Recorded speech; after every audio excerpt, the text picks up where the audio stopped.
जब से आप इस धरती पे जन्म लेते हो, जन्म लेने के कुछ टाइम बाद ही आप में थोड़ी बुद्धि आती है। ज़्यादा बुद्धि नहीं आती है। ज़्यादा बुद्धि आती है तो आप ये काम ही नहीं करते। थोड़ी बुद्धि आती है तो आप दूसरों को इम्प्रेस करना स्टार्ट कर देते हो। कितना साल बिताए हो दूसरों को इम्प्रेस करने में, या अभी भी आप उसी स्टेज में हो? दूसरों को इम्प्रेस करने में आपकी जर्नी कैसी रहती है? आज इसकी पूरी साइकोलॉजी के बारे में बहुत ही इंपॉर्टेंट बात करने वाली हूँ मैं आपसे। आप इस स्टेज में आते कब हो? मीन्स इसका स्टार्टिंग पॉइंट क्या है? आपका खाली मन। जब आपको लगता है कि कोई आपको भाव नहीं देता है, कोई आपकी रिस्पेक्ट नहीं करता, कोई आपको स्पेशल फील नहीं कराता है, तो आप कुछ अलग करने की कोशिश करते हो, कुछ खास, जिससे लोग आपकी तरफ अट्रैक्ट हो। और फिर जब कोई गलती से एक बंदा भी आपकी तरफ अट्रैक्ट हो जाता है तो फिर आप दूसरों को इम्प्रेस करने की सीरीज बना डालते हो। वैसे भी वेब सीरीज का फैशन चल रहा है ना? और फिर न जाने कितने लोग इस चक्रव्यूह में फंसते हैं, और वो फिर तब निकलते हैं इस चक्रव्यूह से जब उनकी लाइफ में कोई बहुत बड़ा झटका मिलता है उन्हें, कोई बड़ा रिजेक्शन या फेलियर। वैसे ये सब भी कोई बहुत बड़ी चीज़ नहीं है कुछ लोगों के लिए। हम कुत्ते की मौत मरेंगे लेकिन इम्प्रेस करना नहीं छोड़ेंगे। सही है ना? 99.9% लोगों की लाइफ में करियर बाद में बनता है और रिलेशनशिप पहले बनता है। एक इंसान को ये दोनों भरपूर मात्रा में मिल जाए तो उसकी लाइफ में और क्या चाहिए उसे। अब यहाँ पे 3 कैटेगरी के लोग होते हैं। पहली कैटेगरी के लोग जो करियर और रिलेशनशिप दोनों को इक्वली मैनेज करते हैं, बैलेंस करके चलते हैं, करियर को भी पूरा फोकस, पूरा टाइम देते हैं और रिलेशनशिप को भी टाइम देते हैं, तो उनकी तो चांदी चांदी है। करियर उनका बनना ही बनना है, बिकॉज खुद पर की गई मेहनत रंग लाती है और दूसरों को इम्प्रेस करने में की गई मेहनत आपकी वाट लगाती है। तो करियर तो आपका बनना ही बनना है, बिकॉज आप वहाँ पे पूरा टाइम दे रहे हो। और करियर बनने के सदके जिस रिश्ते में आप हो वो रिश्ता भी आपके साथ लॉन्ग टाइम तक रहेगा, इसके चांसेस बहुत ज़्यादा बढ़ जाते हैं, क्योंकि हर बंदा स्टेबल इंसान के साथ रहना चाहता है।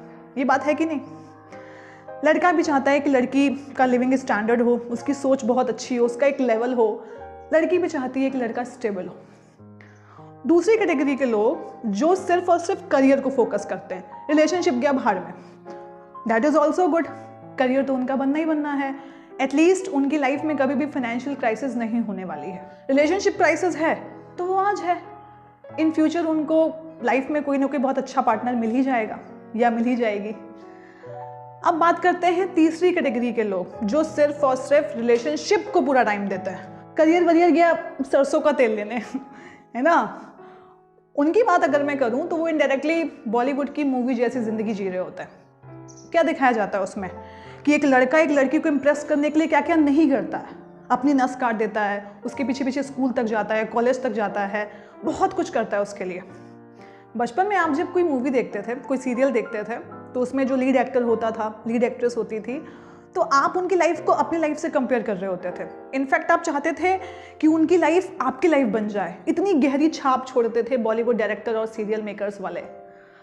और ये गहरी छाप कई लोगों पर जवानी तक पड़ी रहती है, बुढ़ापे तक पड़ी रहती है, और इनडायरेक्टली वो उनको कॉपी पेस्ट कर रहे होते हैं, बिना सोचे समझे सब कुछ कर रहे होते हैं। ये तीसरी कैटेगरी के लोग बॉलीवुड की मूवी के लव जैसी जिंदगी जी रहे होते हैं। मैं आपको बता दूं, बॉलीवुड के लव जैसी कोई चीज़ रियलिटी में होती नहीं है। उनकी तो मार्केटिंग है, उनका तो फायदा है, बट वाट आपकी लाइफ की लग जाती है। आपको लगता है कि आज आप ही आप हो उसके लिए, आज आप इंपॉर्टेंट हो उसके लिए, बट कुछ टाइम बाद नहीं रहोगे। आज आपका मन खाली है और उसमें कोई पेट्रोल भर दे रहा है, आपकी गाड़ी बढ़िया चल रही है, बट कब तक दूसरे के पैसों से पेट्रोल भरवाओगे? कभी तो खुद में गट्स लाओ अंकल। बहुत सारे इंडेक्स निकलते हैं, world happiness index, world poverty index, world breakup index निकले तो हम सब रैंक होल्डर होंगे, है ना? टॉप करेंगे हम सब। ब्रेकअप का परसेंटेज सुपर हाई है। इन तीनों कैटेगरीज का ब्रेकअप होता है, बट पचता उनको नहीं है जो तीसरी कैटेगरी में आते हैं, जो सिर्फ रिलेशनशिप को टाइम देते हैं। कीमती एनर्जी, कीमती मत्था, कीमती सोच तो उसी पर लगा दिया, खुद पर कभी कोई काम किया ही नहीं, और फिर जब वो गया तो लाइफ में कुछ बचा ही नहीं। करियर और रिलेशनशिप अगर आपको दोनों ये भरपूर मात्रा में चाहिए तो करियर में आपको मेहनत करनी है, कंसिस्टेंसी, फोकस आपका होना चाहिए। और रिलेशनशिप अगर आपको चाहिए लॉन्ग टाइम तक तो उसमें कंपैटिबिलिटी होनी चाहिए। जितनी ज़्यादा कंपैटिबिलिटी उतने ज़्यादा चांसेस होते हैं वो रिश्ता आपके साथ लॉन्ग टाइम तक रहेगा। अब कंपैटिबिलिटी में बहुत सारे टर्म्स आते हैं। लिविंग स्टैंडर्ड सेम होना चाहिए, एजुकेशन सेम होनी चाहिए, सोच सेम होनी चाहिए, बहुत सारे टर्म्स आते हैं इसमें, ठीक है। और दूसरी बात, आप जब जितने घटिया बुद्धि के रहते हो, जितनी मंद बुद्धि के रहते हो, मैं भी रही हूँ बचपन में, तो आपको उस टाइप के लोग मिलते हैं। फिर आप जब धीरे धीरे मैच्योर होते हो तो आपको मैच्योर लोग मिलने लगते हैं। फिर आप जब धीरे धीरे बढ़िया इंसान बनने लगते हो, समझदार इंसान, सुलझे हुए इंसान, तो फिर आपको उस टाइप के लोग मिलने लगते हैं। चोर की बिरादरी में चोर ही आते हैं ना। अब एक्सेप्शन इज एवरीवेयर। कोई एक दो अच्छा दोस्त अगर उसका है तो that is okay, but majority चोरों की ही होती है। अच्छे को अच्छा अट्रैक्ट करता है, बुरे को बुरा अट्रैक्ट करता है। अगर आपको अच्छा अट्रैक्ट करना है तो आप पहले खुद अच्छे बन जाओ। मैं बढ़िया, तू भी बढ़िया, शादी कर ले सावरिया, है ना।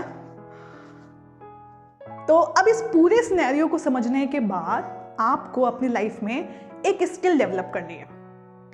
ऐसा कभी भी नहीं होगा कि आपने कोई YouTube पे वीडियो देखा, कोई नई स्किल के बारे में जाना, तो वो देखने से ही आपकी लाइफ में ऐड हो जाएगी। हर चीज़ बाय प्रैक्टिस ही होती है, ठीक है। साइकिल चलाना भी आप सीखते हो, गाड़ी चलाना आप सीखते हो, तो उसमें भी आपको 1 हफ्ता टाइम लगता है।